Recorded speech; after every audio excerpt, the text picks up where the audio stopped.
সত্যিই ভাগ্যের কি নির্মম পরিহাস। কিছু, কিছু ঘটনা আমাদের আশেপাশে ঘটে, আমাদের সাথে ঘটে। তখনই আমরা বুঝতে পারি আসলে পৃথিবীতে না জানি কত রকম অজানা ঘটনা ঘটতেছে। আসলে যেগুলো আমরা আমাদের সাথে ঘটে সেগুলোই জানতে পারি। আর তো সবার খবর আমরা রাখতেও পারি না, জানিও না।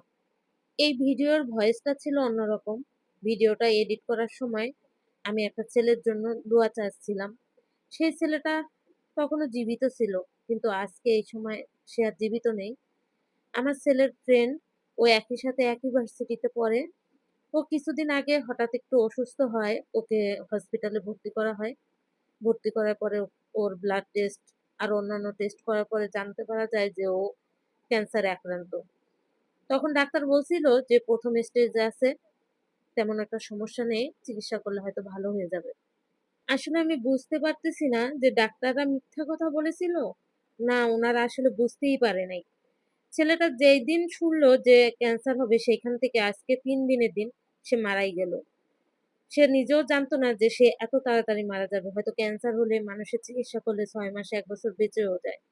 কিন্তু ওকে আল্লাহ আর ৩ দিনও সময় দিল না জানার পরে। সবচেয়ে দুঃখের বিষয় কি জানেন?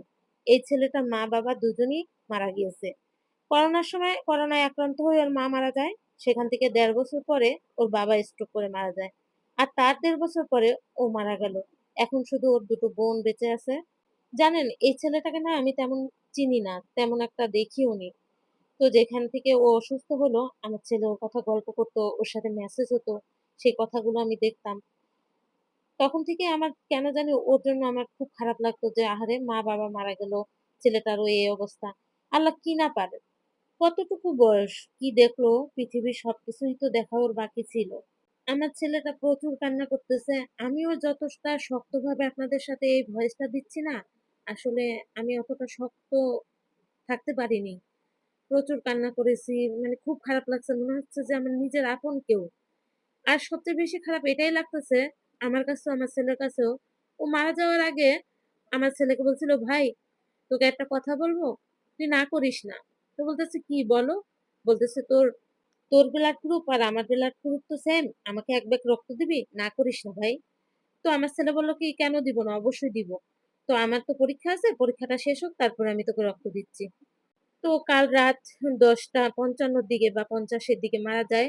তার ৫ মিনিট আগেও আমাদের বাসায় আমরা আলোচনা করতেছিলাম যে ওকে ব্লাড দেওয়ার জন্য আমার ছেলেকে আমি উৎসাহ দিচ্ছিলাম যে, "বাবা দেও।"